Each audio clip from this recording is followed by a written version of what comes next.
mama yangu hapa, naye yupo katika hili tamasha la Songwe Women Gala. Atakwenda kujitambulisha anaitwa nani, anafanya shughuli gani. Shikamoo mama. Marahaba.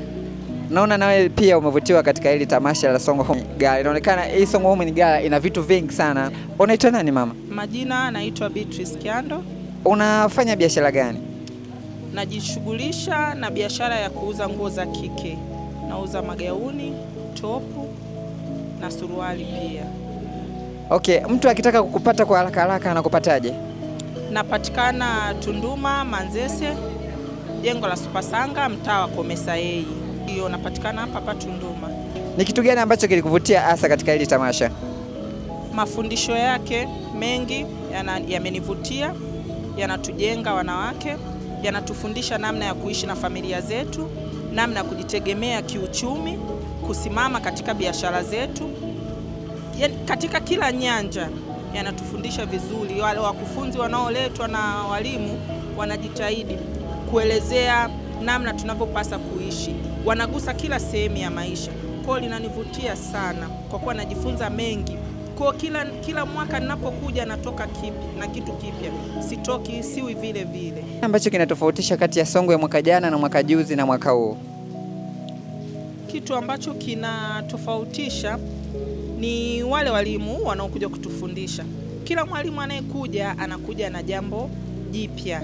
Yaani mwalimu aliyekuja mwaka juzi alikuja na jambo la kwake la tofauti, aliyekuja mwaka jana pia alikuja na jambo la kwake la tofauti, na pia aliyekuja mwaka huu pamoja na wageni waalikwa na mgeni rasmi wote wamekuja na jambo tofauti tofauti, ambao kwa wote hao sijatoka tupu, nimeokota jambo kidogo kidogo, ambao na mimi nikiunganisha napata kitu kimoja kinachonifanya niweze kusimama kwenye biashara, hata kwenye familia, hata katika namna ya kulea watoto wangu. Kitu gani hasa ambacho umejifunza siku ya leo?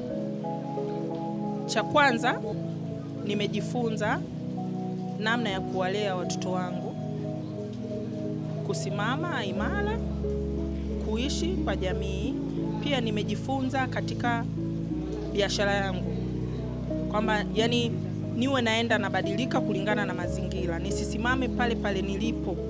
Mazingira haya yanavyotaka niwe ndivyo nitakavyokuwa, lakini nitabadilika kwa uzuri ambao watu hata wanapokuja wanavyoona nina mabadiliko, ni mabadiliko ya mafanikio, sio mabadiliko ya tabia yangu mimi. Hapana, tabia yangu itabaki kuwa njema vile vile kuwapendeza watu, lakini kwenye biashara yangu inatakiwa nibadilike namna ya kuendesha biashara yangu, kuishi katika ndoa yangu, kulea watoto wangu pia, na hata jamii inaonizunguka. Leo na mafunzo ya leo, najua kuna mabadiliko makubwa ambayo unaenda kuyafanya. Sister, umesema unaitwa Beatrice.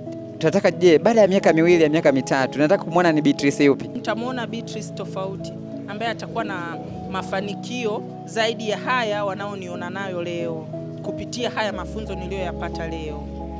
Ulikuwa na Cash Pro kutoka ndani ya Big Studio 001 tukiendesha kipindi chetu kupitia online TV ambacho inaitwa Big TV Safari. Shao. Asante, nashukuru.